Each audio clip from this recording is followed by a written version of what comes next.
اللہ رب العالمین والصلاة والسلام علی سید الانبیاء والمرسلین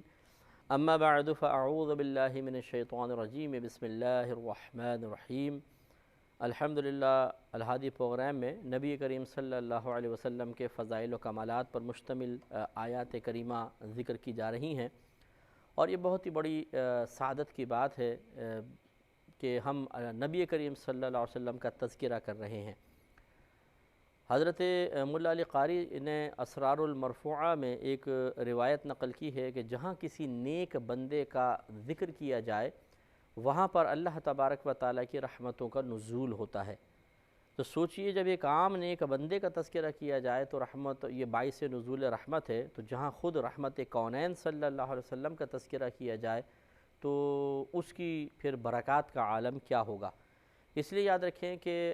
آپ کا یہ بیان سننا یہ کوئی معمولی چیز نہیں ہے، بہت بڑی بات ہے،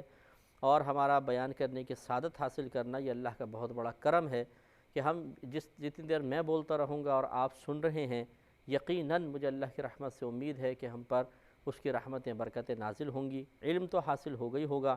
شوق اور ذوق تو بڑھے گا ہی، لیکن اس کے ساتھ ساتھ یہ پروگرام ہمارے درجات کی بلندی کا سامان بھی پیدا کرے گا، اور ہو سکتا ہے کہ اللہ کی رحمت سے کوئی بعید نہیں کہ یہ ذریعہ نجات بھی بن جائے۔ تو لہٰذا بہت ہی خوش دلی کے ساتھ آپ لگاتار یہ پروگرام دیکھیں اور دوسروں کو بھی دیکھنے کی ترغیب دیں۔ تو ہم نبی کریم صلی اللہ علیہ وسلم کی شان کے بارے میں جو آیات جو آپ کی مدح میں، ثنا میں، تعریف و توصیف میں ذکر کی گئی ہیں ان پہ کلام کر رہے ہیں۔ سورۃ الاحزاب کی 44 اور 45 نمبر آیات آپ کے سامنے تلاوت کی تھی۔ اللہ تعالیٰ نے ارشاد فرمایا کہ یا ایھا النبی انا ارسلناک شاہدا ومبشرا ونذیرا، اے نبی بے شک ہم نے آپ کو گواہ یعنی حاضر ناظر اور خوشخبری سنانے والا اور ڈر سنانے والا بنا کر بھیجا ہے، وداعیا الی اللہ باذنہ، اور اللہ تعالیٰ کے حکم سے اس کی طرف بلانے والا بنا کر بھیجا ہے، وسراجا منیرا، اور چمکا دینے والا سورج یا آفتاب بنا کے بھیجا ہے۔ تو اس کے پہلے حصوں پہ کلام ہو گیا، وَدَاعِيًا إِلَى اللَّهِ بِإِذْنِهِ پر کلام کرتے ہیں، یعنی اللہ تعالیٰ نے فرمایا اور آپ اللہ تعالیٰ کے حکم سے اس کی جانب بلانے والے ہیں۔ یہ بہت بڑی بات ہے، یہ کوئی معمولی چیز نہیں ہے، یہ بہت بڑی مدح و ثنا ہے اللہ تعالیٰ کی طرف سے کہ کسی شخص کو اگر یہ توفیق حاصل ہو جائے کہ وہ لوگوں کو اللہ کی طرف مائل کرتا ہے، ان کا تعلق اللہ سے مضبوط کرے، تعلق اللہ تعالیٰ کے ساتھ جوڑ دے، اور اتنا مضبوط تعلق کر دے کہ پھر ایک دفعہ جڑنے کے بعد وہ کبھی بھی نہ ٹوٹے، یہ بہت ہی بڑا کمال ہے۔ اور جہاں ذکر کمال ہوگا وہاں پر انسان کے لیے تعریف و توصیف اور مدح کا پہلو ضرور نکلے گا۔ لہٰذا ہمارے نبی کریم صلی اللہ علیہ وسلم اللہ تعالیٰ کی طرف اس بلاتے رہے اور اللہ تعالیٰ کے حکم سے بلاتے رہے، اور قیامت تک کے لیے آپ کا ثواب جاریہ جاری و ساری ہو گیا، یعنی ثواب جاریہ آپ نے کیا۔ اسی لیے انبیاء علیہ السلام، اسی لیے علماء اسلام نے جہاں نبی کریم صلی اللہ علیہ وسلم کے دیگر انبیاء علیہ السلام پر فوقیت کی وجوہات کو ذکر کیا ہے، وہیں پر ایک یہ بھی بات ذکر کی گئی ہے کہ ہر نبی کا ایک زمانہ تھا، جب دوسرے نبی کا زمانہ شروع ہوا تو ان کا زمانہ ختم ہو گیا، لیکن نبی کریم صلی اللہ علیہ وسلم کا دور مبارکہ اب کبھی ختم نہیں ہوگا، کیونکہ آپ آخری نبی ہیں،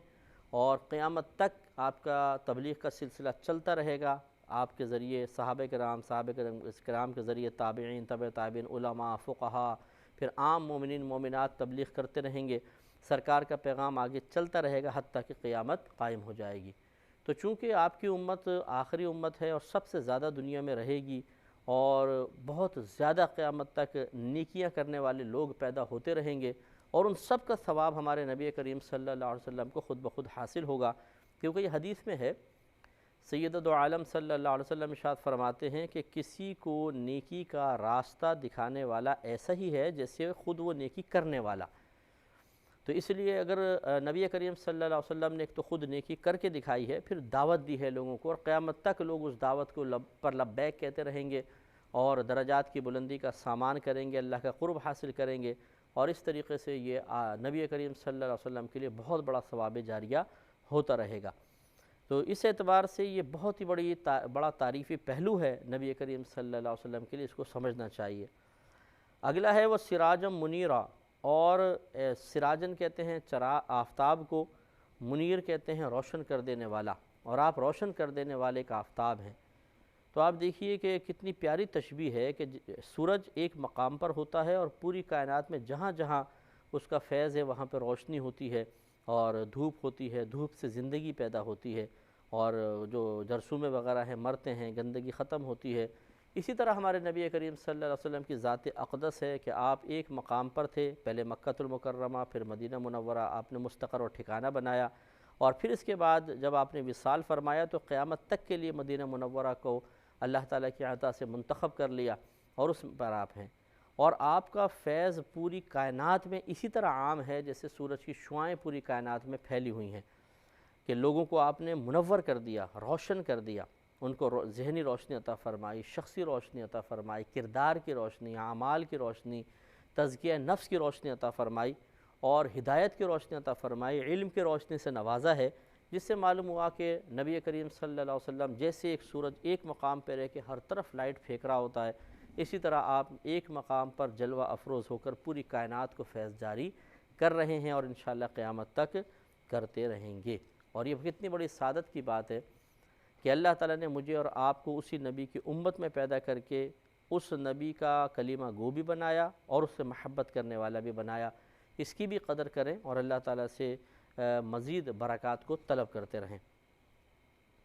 اسی میں اللہ تعالیٰ نے نبی کریم صلی اللہ علیہ وسلم کی شان میں ایک اور آیت نازل فرمائی، اس پر بھی تھوڑا کلام کرتے ہیں اور بڑی معروف ہے، آیت درود کے نام سے یہ مشہور اور معروف ہے۔ اللہ تعالیٰ ارشاد فرماتا ہے کہ ان اللہ و ملائکتہ یصلون علی النبی، کہ بے شک اللہ تعالیٰ اور اس کے فرشتے ان نبی کریم صلی اللہ علیہ وسلم پر درود بھیجتے ہیں۔ یا ایھا الذین آمنوا صلوا علیہ وسلموا تسلیما، اے ایمان والو تم بھی نبی کریم صلی اللہ علیہ وسلم پر درود اور خوب سلام بھیجو۔ تو اب اندازہ فرمائیں کہ بے شک اللہ تعالیٰ اس کے فرشتے ان نبی کریم صلی اللہ علیہ وسلم پر درود بھیجتے ہیں۔ کتنا بڑا یہ اعزاز ہے نبی کریم صلی اللہ علیہ وسلم کے لیے، لیکن اس کی شرح ذرا آپ سمجھ لیں، تفسیر سمجھ لیں، اس کے بعد پھر جو بعض اوقات مقررانہ انداز میں لوگ بیان کر دیتے ہیں وہ ہر چیز صحیح نہیں ہوتی ہے، اس پہ ذرا توجہ رکھنی چاہیے۔ تو اللہ تعالیٰ بیان فرما رہا ہے کہ بے شک اللہ تعالیٰ اس کے فرشتے نبی کریم صلی اللہ علیہ وسلم پر درود بھیجتے ہیں۔ پہلی بات تو یہ کہ بھیجنے کا لفظ استعمال کیجئے گا، پڑھنے کا نہیں کہیں گے کہ پڑھتے ہیں، کیونکہ اللہ تعالیٰ پڑھنے سے پاک و صاف ہے، اور نہ اللہ تعالیٰ کی طرف سے درود بھیجنے کا یہ مفہوم ہے پڑھنے والا۔ دوسری بات یہ ہے کہ اللہ تعالیٰ اس کے فرشتے درود بھیجتے ہیں، علماء نے فرمایا بھیجنے کے لفظ کے ساتھ ساتھ جب اللہ کی طرف آپ درود کی نسبت کریں گے تو کچھ اور مفہوم ہوگا، فرشتوں کی طرف کریں گے تو دوسرا مفہوم ہوگا۔ مثال کے طور پہ اللہ تعالیٰ کی طرف منسوب جب آپ کریں گے اور یہ کہیں گے کہ اللہ تعالیٰ درود بھیجتا ہے، اس کا مطلب ہے کہ اپنے حبیب کریم صلی اللہ علیہ وسلم پر رحمت نازل فرماتا ہے۔ اور جب فرشتوں کی طرف اس کی نسبت کی جائے کہ فرشتے درود بھیجتے ہیں، اس کا مطلب ہوتا ہے کہ وہ نبی کریم صلی اللہ علیہ وسلم کے لیے دعائے مغفرت کر رہے ہیں یا مغفرت کرتے ہیں۔ اور جب عام ہم انسانوں کی طرف درود کی نسبت کی جائے گی تو اس کا مطلب ہوگا کہ ہم نبی کریم صلی اللہ علیہ وسلم کے لیے اللہ تعالیٰ کی بارگاہ میں رحمت کی دعا کرتے ہیں۔ تو یہ الگ الگ مفہوم ہے۔ دیکھیں، اللہ کے لیے درود کا مطلب رحمت نازل فرمانا، فرشتوں کے لیے طلب مغفرت، اور ہماری طرف منسوب کریں تو اس کا مطلب ہوتا ہے کہ نبی کریم صلی اللہ علیہ وسلم کے لیے رحمت کی دعا کرنا۔ تو اب یہ یاد رکھیں کہ نبی کریم صلی اللہ علیہ وسلم نہ مغفرت کے محتاج ہیں، نہ ہماری دعاؤں کے رحمت کے حصول کے اعتبار سے، کیونکہ وہ تو رحمت للعالمین ہیں، اور مغفرت تو ان کے قدموں کی برکت سے پوری کائنات میں تقسیم ہو رہی ہیں۔ یہ اس لیے نہیں ہے کہ نبی کریم صلی اللہ علیہ وسلم ان سے محروم ہے، بلکہ یہ فقط اس لیے حکم دیا گیا ہے یا اللہ تعالیٰ نے بیان فرمایا تاکہ ہمیں ایک تو نبی کریم صلی اللہ علیہ وسلم کی شان پتہ چلے، اور دوسرا یہ کہ مغفرت اور رحمت اس بارگاہ میں بہت زیادہ ہے، کوئی کمی نہیں ہے، لیکن جب ہم اس کے لیے دعا کریں گے تو اللہ تعالیٰ خوش ہو کر ہمیں مزید انعامات سے نوازے گا۔ گویا کہ یہ اللہ کی بارگاہ سے اور زیادہ انعامات حاصل کرنے کا ایک ذریعہ اور طریقہ بتایا گیا کہ تم بھی نبی کریم صلی اللہ علیہ وسلم پر درود اور خوب سلام بھیجو۔ تو ہمیں درود بھی پڑھنا چاہیے، یعنی رحمت کی دعا بھی کرنی چاہیے، اور سلام بھی پڑھنا چاہیے کہ سلامتی کی دعا کو سلام کہتے ہیں، تو نبی کریم صلی اللہ علیہ وسلم کے لیے سلامتی کی بھی دعا کرنی چاہیے۔ تو یہ دونوں چیزیں مل جائیں، تو بہت ہی اچھا ہے کہ درود بھی ہو اور سلام بھی ہو۔ اور پھر اللہ تعالیٰ نے حکم باقاعدہ فرمایا ہے کہ اے ایمان والو، ان نبی کریم صلی اللہ علیہ وسلم پر درود اور خوب سلام بھیجو۔ تو لہٰذا اب ہم پر جب یہ حکم آ گیا، اسی لیے فقہاء نے لکھا کہ زندگی میں کم از کم ایک بار درود پڑھنا فرض ہے، اور جب کبھی محفل میں نبی کریم صلی اللہ علیہ وسلم کا تذکرہ آئے، آپ کا نام سنے، تو درود پاک پڑھنا ہر پہلی بار واجب ہے۔ یعنی ایک مجلس میں جب پہلی دفعہ سنیں تو واجب، اور اس کے بعد اس مجلس میں جتنی بار سنیں گے اس میں درود شریف پڑھنا مستحب ہوتا ہے، یعنی افضل ہے، کوئی نہیں پڑھیں گے تو گناہگار نہیں ہوں گے۔ تو اب درود شریف پڑھنے کا حکم ضرور ہے، ہم بھی درود پاک پڑھیں، زندگی میں کم از کم ایک بار پڑھنا فرض ہے۔ جب بھی محفل میں بیٹھیں تو پہلی مرتبہ نام سنیں واجب، پھر اس کے بعد سنت اور مستحب کا درجہ آتا ہے۔ تو اس لیے، اور اس کے علاوہ یہ تو فرض اور واجب کا مسئلہ ہے، اگر ہم کثرت کے ساتھ درود پاک پڑھیں، لگاتار پڑھیں، اور اس کے ساتھ ساتھ سلام بھی شامل کر لیں تو بڑی برکات ہیں۔ یاد رکھیں کہ صلی اللہ علیہ وسلم ایک مکمل درود پاک ہے۔ اگر ہم اسی کو اختیار کر لیں، لمبا درود پاک پڑھنے میں دشواری محسوس ہوتی ہے تو یہ بھی صحیح ہے، لیکن یہ یاد رکھیں کہ سب سے افضل ترین درود پاک درود ابراہیمی ہے۔ نبی کریم صلی اللہ علیہ وسلم سے کسی نے پوچھا کہ سب سے افضل درود پاک کیا ہے، تو آپ نے فرمایا کون سا ہے، تو آپ نے فرمایا درود ابراہیمی۔ تو یہ یاد رکھیں کہ درود ابراہیمی کثرت سے پڑھیں، بہت اچھی بات ہے، ورنہ اگر وہ بڑا محسوس ہوتا ہے، طوالت ہے، تو پھر چھوٹا بھی آپ پڑھ سکتے ہیں، یعنی صلی اللہ علیہ وسلم۔ اگر یوں کہہ لیں کہ صلی اللہ علیہ وآلہ وسلم، تو پھر بہت اچھا ہو جائے گا کہ سرکار پر بھی ہو جائے گا اور آپ کی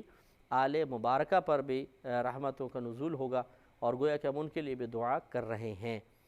تو صلی اللہ علیہ وسلم کا مطلب یہ ہوتا ہے صلی اللہ، اے اللہ درود نازل فرما،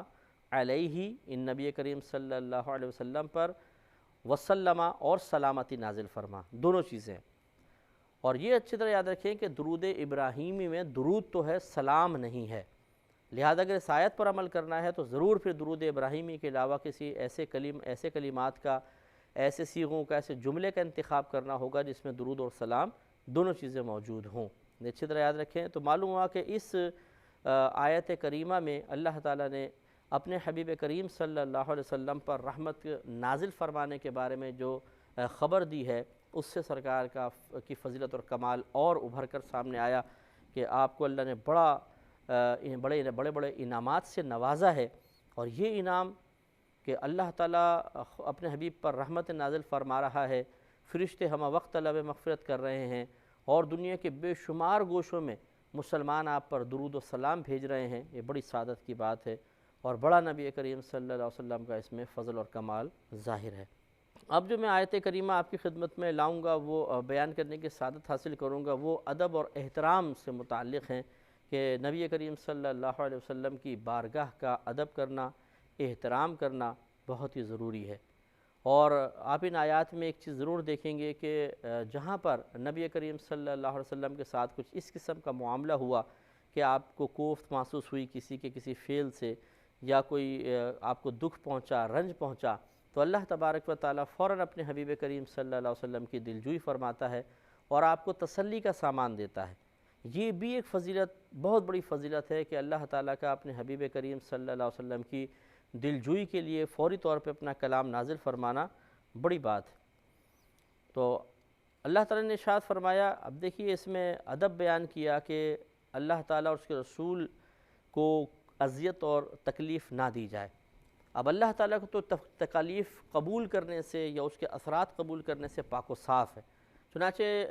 معلوم یہ ہوا کہ اللہ تعالیٰ نے اذیت کو اپنی طرف منسوب کیا ہے، حالانکہ وہ اذیت قبول کرنے سے، اس کا اثر قبول کرنے سے پاک و صاف ہے۔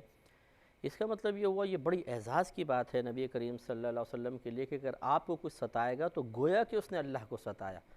گویا کہ الفاظ ہیں کرنے پڑیں گے، کیونکہ اللہ تعالیٰ ہماری مثل نہیں ہے کہ وہ کسی بات سے اذیت محسوس کرے، تکلیف محسوس کرے، رنج اور غم محسوس کرے۔ وہ کیفیات سے اور اس طرح کے حوادثات اور واقعات کے رزلٹ اور اثرات کے قبول کرنے سے پاک و صاف ہے۔ لہٰذا اللہ تعالیٰ نے اپنے حبیب کریم صلی اللہ علیہ وسلم کی دلجوئی کے لیے کہ جب کفار نے آپ کو بہت زیادہ ستایا، تو پھر اللہ تعالیٰ نے نبی کریم صلی اللہ علیہ وسلم کی تکلیف کو اپنی تکلیف قرار دیا، آپ کے اذیت دینے کو گویا کہ یہ اس طرح بیان فرمایا جیسے اللہ تعالیٰ کو اذیت دینا، تو اس سے معلوم یہ ہوا کہ یہ بارگاہ بڑی ادب والی بارگاہ ہے۔ اگر یہاں پہ ذرہ برابر بے ادبی ہوئی تو بالکل ایسا ہے جیسے اللہ کے بارگاہ میں اللہ کی شان میں گستاخی کر دی ہو۔ اس لیے بڑے ادب اور احترام کے ساتھ ہمیں نبی کریم صلی اللہ علیہ وسلم کے ساتھ معاملہ کرنا چاہیے۔ یہ سوچنا کہ جی وہ تو ہماری طرح ہی ایک بشر تھے، 2 ہاتھ تھے، 2 پیر تھے، آنکھ تھی، کھاتے تھے، پیتے تھے، شادی بیاہ فرمایا اور آپ کے اولاد مبارکہ بھی ہوئی، اس لحاظ سے وہ ہم جیسے ہی شاید ہیں، تو یہ بعض چیزوں میں مشابہت و مماثلت یہ انسان کو کسی کے برابر نہیں کر دیتی ہے۔ دیکھیے نبیوں کو ہی لے لیں کہ انبیاء علیہم السلام اور ہم اگر ایک جیسے ان چیزوں میں مشابہت رکھتے ہیں تو وہ بہرحال نبی ہیں اور ہم امتی ہیں، برابر کیسے ہو سکتے ہیں؟ جیسے والد ہیں، ہمارے والد اور والدہ ہیں، ان کی بھی 2 آنکھیں ہیں، ان کے بھی 2 ہاتھ ہیں، 2 پیر ہیں، جیسے ہمارا جسم ہے تقریباً ویسے ہی ان کے جسم ہوتا ہے۔ تو اب کیا صرف اس وجہ سے ایک بیٹا یہ کہہ سکتا ہے کہ چونکہ میرے والد جو ہیں وہ میری طرح ہی ہیں، کھاتے ہیں، پیتے ہیں، شادی کی ہے، ان کے بھی بچے، میرے بھی بچے ہیں، تو میرے والد صاحب میری طرح ہو گئے؟ نہیں، ان کا ادب اور احترام اپنے مقام پر ہے۔ اس لیے یہ غلط ہے کہنا کہ ہمارے نبی کریم صلی اللہ علیہ وسلم ہماری مثل ہیں، کیونکہ اگر ہماری مثل ہوتے بالفرض تو پھر ہمارے لیے تو اللہ تعالیٰ نے کوئی نے بیان فرمایا کہ جی فلاں چودھری صاحب کی اذیت دینا ایسے ہی جیسے اللہ کو اذیت دینا، بالکل کہیں پر بھی آپ کو نہیں ملے گا۔ صرف نبی کریم صلی اللہ علیہ وسلم کے لیے اللہ نے بیان فرمایا کہ میرے حبیب کو اگر کسی نے اذیت دی تو یہ بالکل ایسا ہے جیسے اس نے اللہ کو اذیت دی، اور جو اللہ کو اذیت دے اس کی سزا پھر خود بیان فرمائی۔ تو اب جو آیات ہم لے کر آئیں گے اس میں دونوں چیزیں ہیں، بارگاہ رسالت کا ادب پر بھی کلام ہوتا رہے گا، اور جو لوگوں نے آپ کو اذیت دی، تکلیف دی اور آپ کو پریشان کیا، اس سلسلے میں نبی کریم صلی اللہ علیہ وسلم کی دلجوئی کے لیے اور آپ کی عزت و ناموس کے دفاع کے لیے اللہ نے جو آیات بیان فرمائی ہم ان سب پر کلام کریں گے۔ تو یہ سورۃ الاحزاب میں ہی آیت نمبر 57 ہے، 57 ہے۔ اللہ تعالیٰ فرماتا ہے ان الذین یؤذون اللہ ورسولہ لعنہم اللہ فی الدنیا والآخرہ وأعد لهم عذابا مہینا، کہ بے شک وہ لوگ جو اللہ تعالیٰ اور اس کے رسول کو ایذا دیتے ہیں، تکلیف دیتے ہیں، ان پر اللہ تعالیٰ کی لعنت ہے دنیا میں اور آخرت میں، اور تیار کیا ہے اللہ تعالیٰ نے ان کے لیے ذلت کا عذاب، ذلیل کر دینے والا عذاب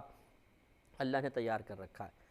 اب سوال یہ پیدا ہوتا ہے کہ نبی کریم صلی اللہ علیہ وسلم کو کفار کیا تکلیف دیتے تھے؟ یہ ذرا دیکھا جائے جس پر لعنت کی وعید ہے۔ نمبر 1، وہ سرکار کی اطاعت نہیں کرتے تھے، اور بہت ساری چیزیں ہیں لیکن ابھی ٹائم کم ہے، تو انشاءاللہ میں نیکسٹ پروگرام میں پہلے وہ چیزیں گنواؤں گا، پھر ہم بھی اپنا محاسبہ کریں گے کہ خدا نخواستہ کہیں نادانستہ طور پہ ہم سے بھی کوئی ایسی حرکت کا صدور تو نہیں ہو رہا